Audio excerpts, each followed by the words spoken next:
Hi everyone, welcome back to the channel. My biggest apologies. I haven't been here in a while, been crazy busy. The reason is I recently switched academies. So now I'm working for Juventus Academy in Toronto, Ontario. I got a team of 2009 boys, and now we just recently have to repack it, like a lot of recruitment, a lot of, background, like running around with everything, and plus obviously day job and business and with everything. So my apologies, but I'm back and hopefully going to be more consistent with the videos.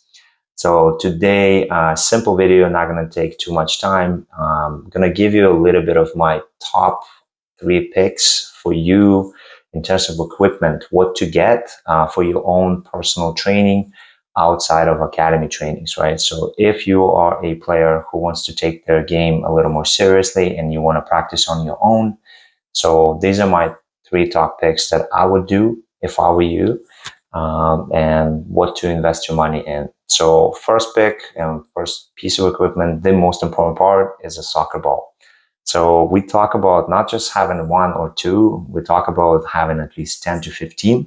To me, that's an ideal number of repetitions in one set, especially when it comes down to working on your shooting or maybe first touch receiving and again, shooting, anything that involves letting ball go. So crossing, passing, long range passing, shooting, finishing, penalty kicks, anything like that. I would definitely suggest you guys to have more than one or two balls.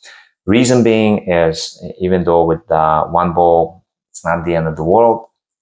But when it comes down to working on your technique and like you try to improve on a certain aspect of it, like especially shooting, maybe shooting in motion, setting up maybe 1-2 with like rebounder or a partner, and then finishing. You definitely want to have as many reps as possible in one set where you don't spend too much time on just bringing that one ball back, where it becomes more about like running back and forth rather than focusing on technique and actually improving your skill. So what to do, let's say, like especially if you're younger kids, obviously don't have too much money, definitely talk to your academies and coaches and clubs. See, they obviously have some suppliers and they probably get a cheaper price for when they order like those mini balls, like, I don't know, like 10, 20, 30. Definitely ask them what's the price going to be for them just to add like your 10 extra balls to their order. I guarantee you will find yourself a better deal than you would do it on your own, like through Amazon or anywhere else. That's my suggestion. Number one, invest in a good quality balls, ideally like academy level, which size 5, good PSI quality there, like, and good overall quality. That would help you a lot. And as I said, improve your technical abilities on the certain aspects of the game. Second part of the equipment, which is very cheap in my view, is just definitely invest in some cones. We'll talk about, just basic 10 cones will do anything. Any small little flat cones will do. Maybe tall cones or like fat cones is possible. I call them if possible. Pikey cones as well will do. Anything like that. It's always easier to set up some activity or maybe some sort of situational where you have to out dribble one opponent. You can pretend it's a cone and then just do some action after that. So cons is just easier to deal with, in my view, rather than just empty space, which is not an end of the deal. Like you don't have to have them, but in my view, setting yourself up like with certain situational and kind of imagining through cons what you're going to do in the field is much easier for you. So definitely invest in that. It's pretty cheap. You can find them on Amazon. You can find them on anywhere else.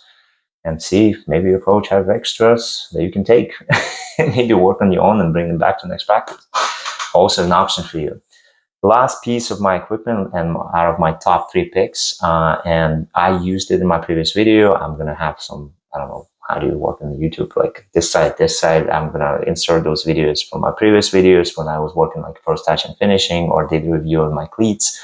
I invested in a rebounder, and I strongly suggest you guys to spend your money, maybe Christmas money or any Black Friday, November times when the discounts are there. Definitely invest in the rebounder. Reason being is if you're really kind of serious about your game and you know you're going outside of your practice in the academy, outside of the school playing, you actually go by yourself and spend at least an hour or like 40 minutes and try to practice something else.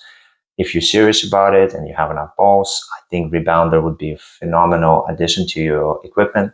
The reason being is again, you don't need a partner. Once you have that and you have enough repetitions, like enough balls, as I said, it's perfect. Let's say you can set up like first touch and finishing. You can set up 1-2 situational. You can set up just basic rebounder, like working like in a very different setups where you don't need a partner at all, which is fantastic. And you can still create those good situations that they're realistic and close enough to the game, and keep yourself accountable, like have good intensity without having anybody on the field with you, which is great. So you don't depend on your partner, you don't depend on anybody else, don't depend on anybody's skill. Bounder is a bounder, right? So it just works perfect for you. So yeah, this is my top 3 picks. Hope this small little suggestion is going to be helpful to you guys. If I were you right now and I try to improve my game, I'll use them. So yeah, good luck to you. Let me know what you think in your comments. And yeah, I will definitely post more videos, especially in the next few weeks. So stay tuned and see you next time.